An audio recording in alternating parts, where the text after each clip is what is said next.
స్వామివారి యొక్క దర్శనం మాత్రం రథం పైన సాయంత్రం వరకు ఉంటుంది. అందరి భక్తులు లైన్లో జగన్నాథ స్వామి వారి యొక్క దర్శనం చేసుకుంటూ జగన్నాథుడి యొక్క ప్రసాదం ఇస్తారు, అవి కూడా తీసుకుంటూ వెళ్ళండి. ఇక్కడ శ్రీల ప్రభుపాదుల వారి పుస్తకాలు ఉన్నాయి. ఇక్కడ ఒక చిన్న టెంట్ లాగా ఉంది, అక్కడ శ్రీల ప్రభుపాదుల వారి పుస్తకాలు తీసుకోవచ్చు. అందులో జగన్నాథ స్వామి వారి యొక్క వైభవం గురించి ఆ పుస్తకాలలో ఉంటాయి, వాటిని మీరు చదవచ్చు కూడా.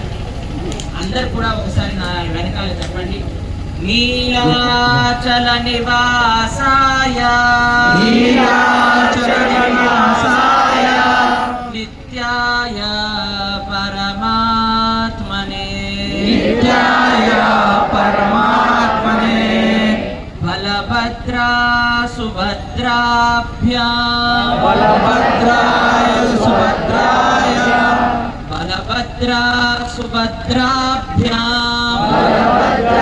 సుభద్రాభ్యాం జగన్నాథాయ తే